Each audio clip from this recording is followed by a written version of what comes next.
자, 민주당은 지금요, 윤석열이 이긴다고 보고요. 거기에 대해서 이제 자기네들이 소규모 회의도 하고요. 이 작전에 들어갔다고 합니다. 그리고 이제 홍준표 선수는 오늘 SNS에서 기적을 얘기했습니다. 노무현의 기적을 만들어 달라. 이렇게 홍준표 후보가 오늘 이야기를 했습니다. 자, 오늘 보면은 이제 홍준표 후보가 이런 이야기를 했어요. 당원 57만 명 가운데서 이 전화를 안 받는 20%, 이렇게 다 따지면 이제 55%였다, 어저께. 이러면서 ARS 이제 대충 10% 합하면은 이거는 홍준표 후보의 이제 계산입니다. 그리고 여론조사 하면은 거의 이제 70%를 또 훌쩍 뛰어넘는 이 80% 정도의 말하자면은 이 누적 응답률 또 누적 투표율을 보일 거다, 이렇게 홍준표 후보는 얘기를 했어요. 그러면서 이 여러 가지 돌아가는 걸 보니까 이거는 홍준표 후보의 이야기입니다, 여러분. 조직이 적극적으로 투표에 관여를 못했다. 즉 윤석열 후보가 160개의 당협을 장악했다 하더라도 조직 투표가 안 됐다, 이러면서 당원들의 바람이 이기는 후보, 즉 홍준표한테 몰아치고 있다, 이렇게 이제 그 홍준표 후보가 이야기를 하면서 내가 된다 이러면서 SNS에다가 정말 감사합니다 하면서 미리 감사, 미리 땡큐를 막 오늘 올렸습니다. 아마도 이거는 이제 정치를 오래 해본 사람으로서 이 투표 독려하고 또 여론조사 내일 있으니까 이제 선거운동의 일환이다, 여러분. 이렇게 보시면 될 것 같습니다. 자, 그럼 조금 우리가 하나하나씩 좀 정확하게 좀 분석 좀 해볼까요? 자, 민주당에서는 일단 이제 윤석열 선수가 이제 승리를 한다, 이러면서 몇 가지 대비책을 마련하고 있다고 합니다. 그래서 장모 문제, 이제 김건희 씨도 이제 나올 테니까 이 김건희 씨의 그 도이치모터스라든가 뭐 이 모든 이제 이 수단과 방법을 안 가리는 여러 가지 마타도, 그 다음에 음모론, 그 다음에 여론 조작, 이 모든 걸 할 겁니다. 이거는 여러분 지난번에 이 드루킹을 통해 가지고 이 안철수 후보의 이 골든 크로스를 딱 꺾어버린 그 과거, 그 흑역사, 이게 이제 발전하면 발전했지 이게 뭐 뒤처지지 않을까 하겠습니까? 그 주작과 조작과 그 음모가요. 지금 이제 이재명 캠프에서는요, 분위기가 참 안 좋다고 합니다. 왜 그러냐? 되는 일이 없는 거예요, 여러분. 일단 일산대교의 경우에도 지금 이제 돈을 안 받고는 있습니다만 일산대교 운영사에서 가처분 신청을 낸 거예요. 이거는 말이 안 된다, 원래 계약을 어긴 거다, 이래서 법원이 그거를 받아들여 줬어요. 그러니까 마지막으로 경기도 지사를 하면서 사인을 막 한 게 일산대교 무료화인데 이게 어그러지게 된 거죠.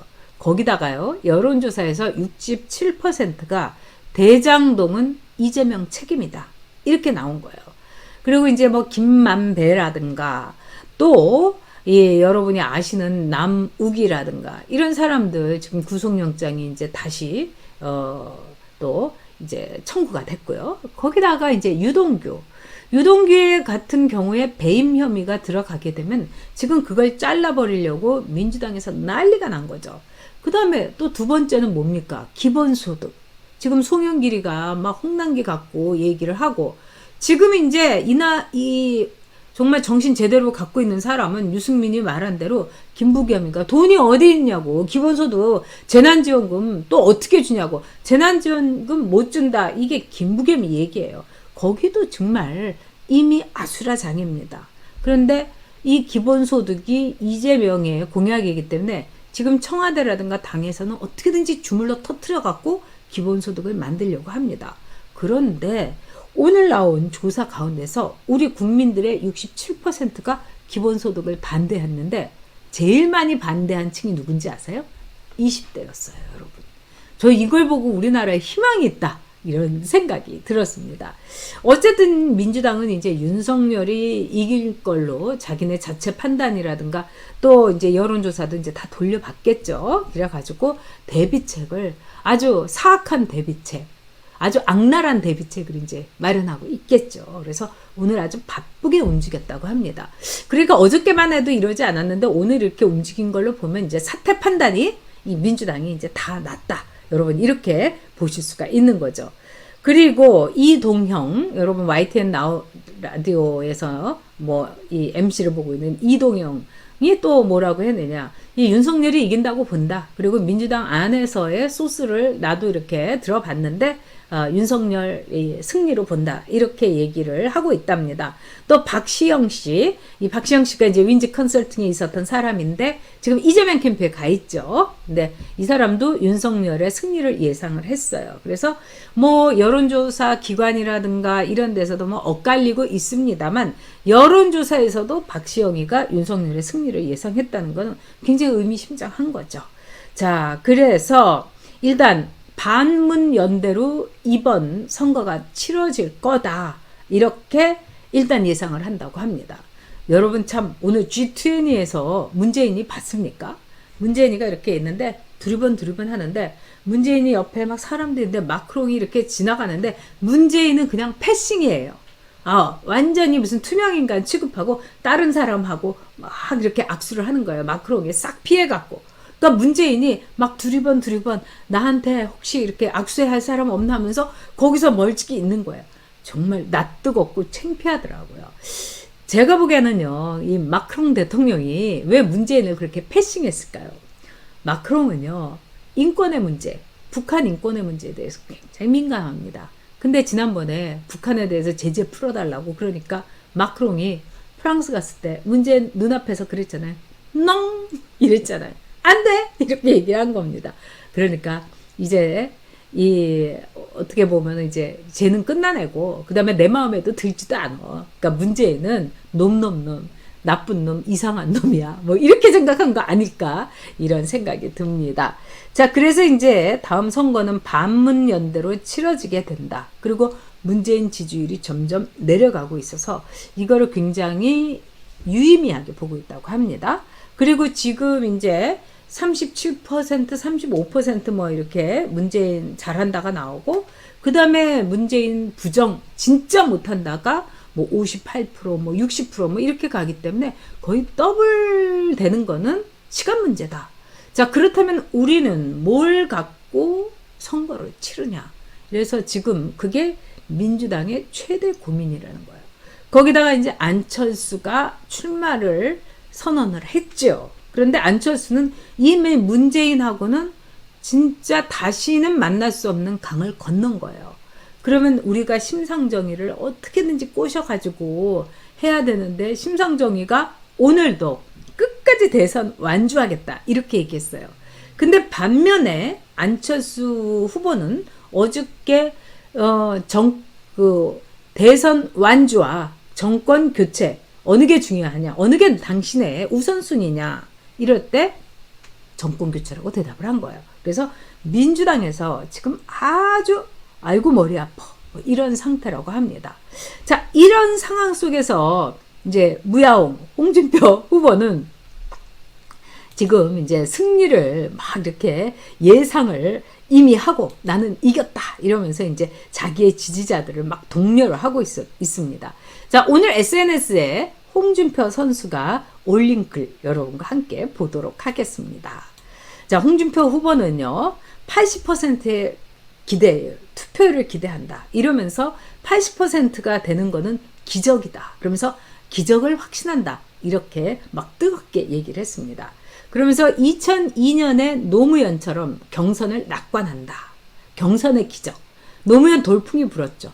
그러니까 이 제주도를 시작을 해갖고 그 이인제에 대한 확정 이게 노무현 바람으로 이렇게 바뀌었는데 사실 그거 여러분 노무현 바람으로 볼 수가 없고요. DJ가 노무현을 찍은 거죠.